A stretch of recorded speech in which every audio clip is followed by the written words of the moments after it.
The board of the Royal Newcastle Hospital today called a press conference to discuss its radiology department, which it claims is in grave jeopardy. Members of the board met with the press today to explain their plight. Chief Executive Officer Dr Elwyn Currow says the radiology department is in jeopardy because of a lack of staff and inadequate equipment. But why was the situation allowed to deteriorate to this level? Several radiologists have gone into private practice recently, and we have trouble replacing them, as was anticipated at the time. And one of the problems is a lack of really good, adequate equipment in the X-ray department. This is built up over quite a long period of time. While we've had some good equipment provided, and the CAT scanner is an excellent example of that, some of the more recent equipment provided has been of a cheaper and rather inferior sort of nature, and really hasn't stood up to the heavy workload that the department provides. How do you feel about the accusation of you using scare tactics on the public? Well, I think the public needs to be informed. I think there are a lot of issues which are public issues, and the priorities as to where funds go in the health system, and maybe the people of this region need to think about even whether less funds should be going to country hospitals for the services they provide, and more funds to our hospitals for the specialist services they're expected to provide. Health Minister Brereton's reaction to the hospital's request was a fiery one. He says it's an inappropriate time to ask for funds. The Minister for Health, Mr Brereton, today condemned the hospital's request for $2 million. He says their problems are due to their lamentable financial management.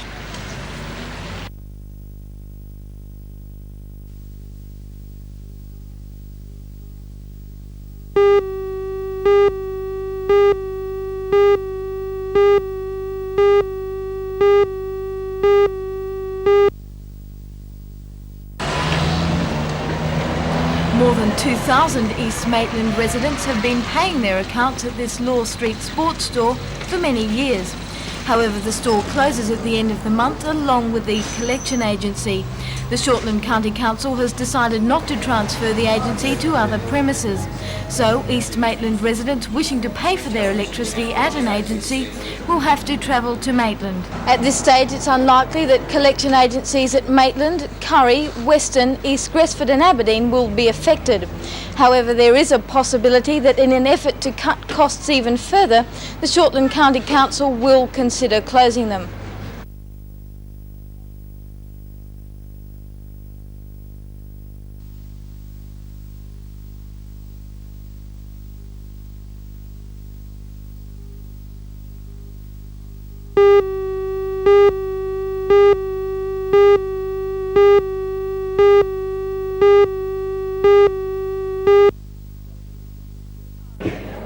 The Katara Apex Club pledged their contribution last night at a special screening of the movie E.T. The screening is one of many fundraising activities organised by the Apex Club to raise funds for the telethon. The pledge for $5,000 was made by Club Secretary Mr. Peter Heinrich. Representing NBN was weatherman Des Hart.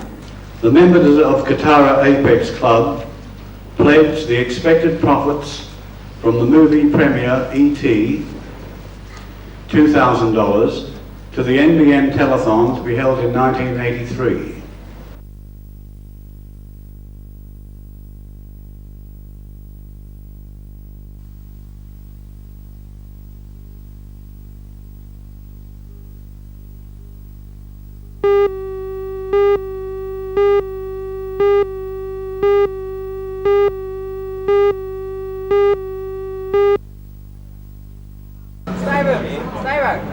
Last night, as union delegates met with the Trades Hall Council, employees from the Waratah Meatworks staged a passive protest outside the Newcastle Workers Club. The Meat Employees Union requested the green ban following Newcastle City Council's apparent failure to find an alternative site for the meatworks. Union spokesman Mr Murray Bennett says the Waratah Meatworks are supposed to be vacated by the end of the month. He says if that were to happen without the provision of an alternative site, employees at the abattoir face the dole queue.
This Saturday and Sunday at Foster, a water skiing tournament will be held with 2 events being conducted, and that is slalom and tricks.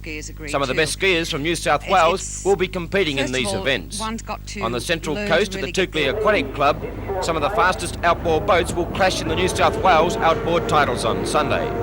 Many of the boats competing hold Australian and state titles, and competitors are coming from Queensland and Victoria to take on local drivers Ian Purden, Harvey Clift, Greg Ellery and company. Another race meeting will be held also on Sunday, and that is the Northwest versus the rest. And there are some very, very quick boats in this meeting, such as Fallacy, Climax, Smoky Bandit and Outrage, competing in the injected blow and hydro section, while in the unblown division, Reality, Cold Facts, Blue Jazz, Dedication, Alky Burner, Cubic Fire and Gold Line will meet.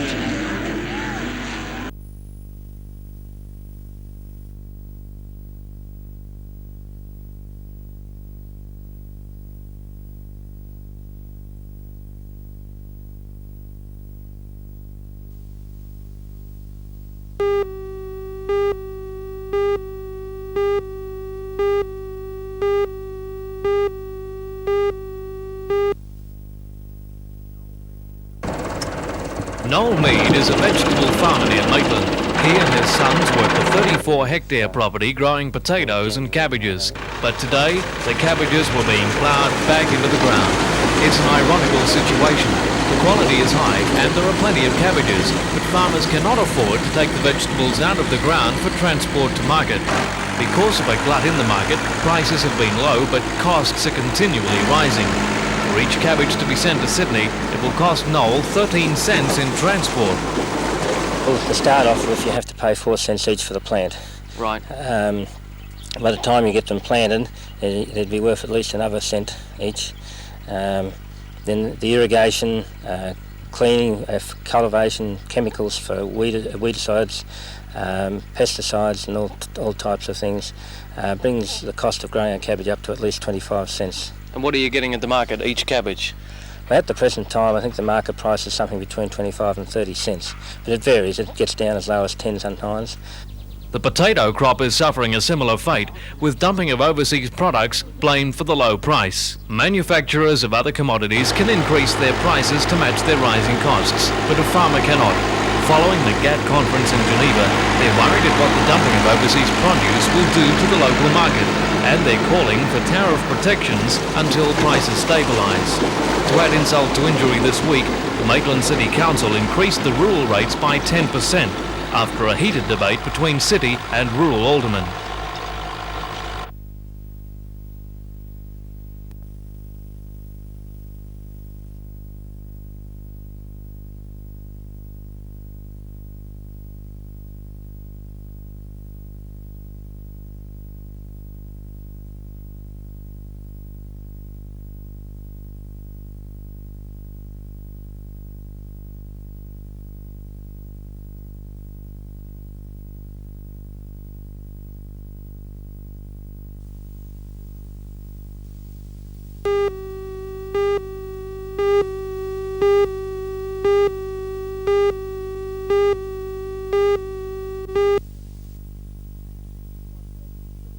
And this is what Berkeley Village will look like when it's completed in 1985. The project will incorporate 190 self-contained units, a 50-bed hostel and a 50-bed nursing home.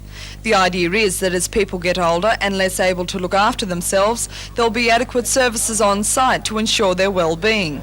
The Minister for Education, Mr Ron Mulock, represented the Premier at the ceremony, but it was Wyong Shire President, Councillor Tim Farrell, who dug the spade in and turned the first sod to symbolise the commencement of the $14 million project.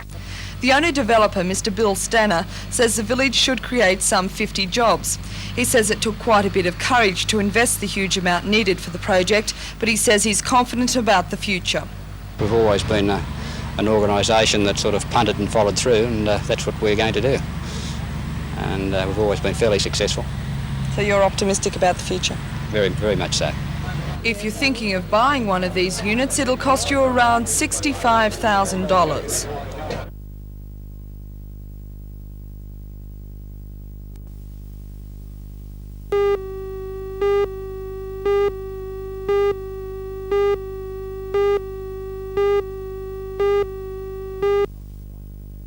Any advance on $210,000 at $210,000 bid. Any advance on $215,000. $175,000 bid now at $175,000. They were once a last resort for vendors, but in these economic times, a quick sale is a very attractive one, as estate agent Mr Tony McGrath explains. It's a more for size and method marketing. And a quicker result. A quicker result. You've got 4 to 6 weeks. Run up where you've got a concentrated advertising program which culminates in an auction on the day. Quite often the vendor has a reason for wanting to go somewhere, and that gives him the opportunity to know on the day like today that he'll either have his property sold or he may have some difficulty selling it.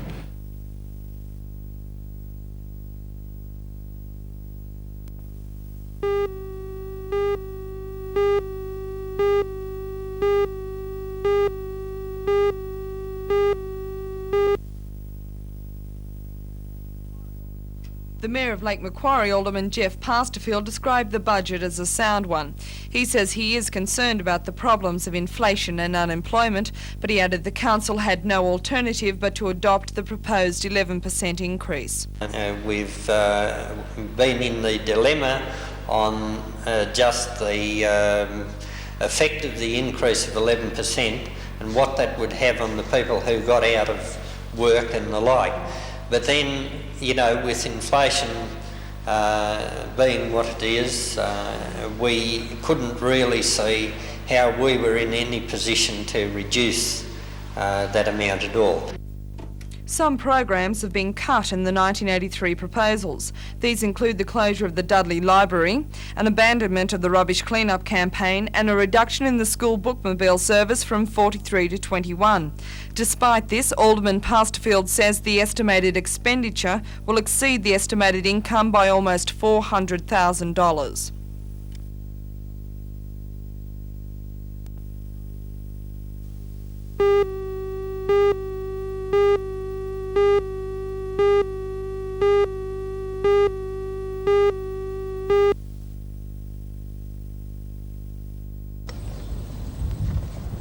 Outdoor staff, including garbage men, walked off the job last Tuesday.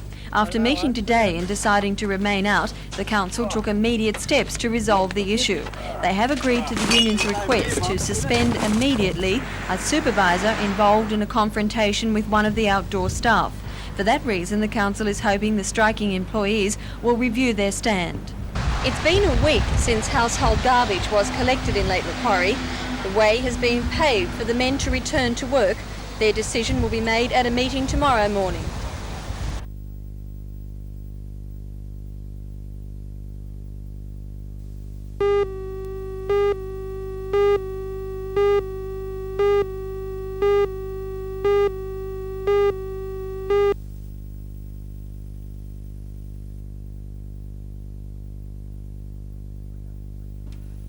BHP officials describe TempCore as the latest technology, a chance to improve efficiency and try even harder to keep out competitors.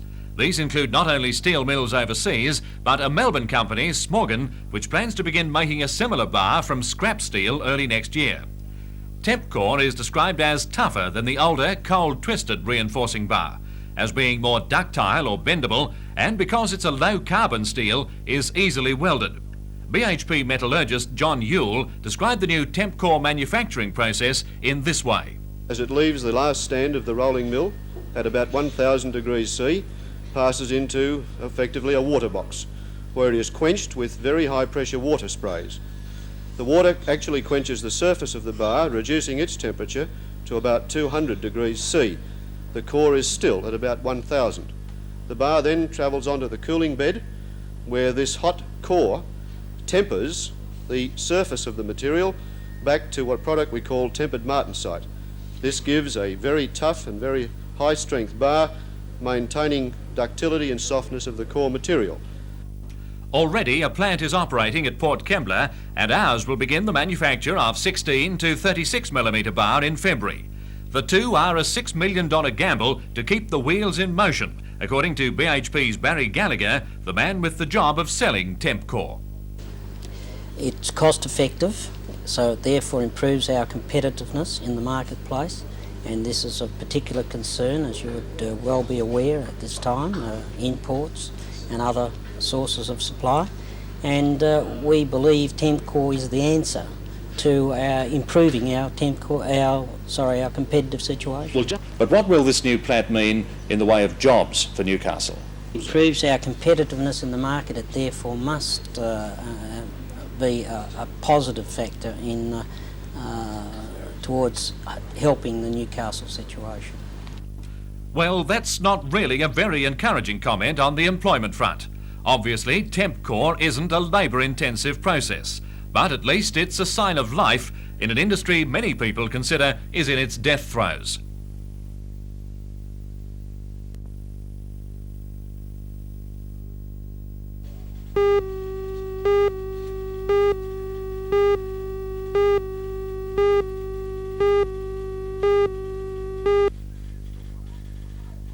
What was described today as the ad hoc development of suburban roads in Raymond Terrace has sparked concern within the community. There's now an urgent need to rationalise the system of roads leading to the highway.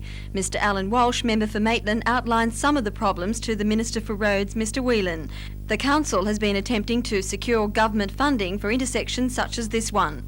And there are other trouble spots in need of urgent attention. The other one we're looking at also is Richardson Road, where we've had something like 8 to 10 fatalities in the last 12 months. It's a road that sight distance is not very good, and we're hoping that perhaps the Minister might, and together with Council, might favour this as the #1 project on that type of road from the Council point of view. The other one I mentioned originally, 518, we would be hoping that the Minister could look at this favourably for a grant through the Bicentennial Roadworks, which are going to take place in 1988, so that whilst it's a number of years away, perhaps we've got to plan that far ahead, and in turn, if we can get some relief along those lines, it would be most gratifying.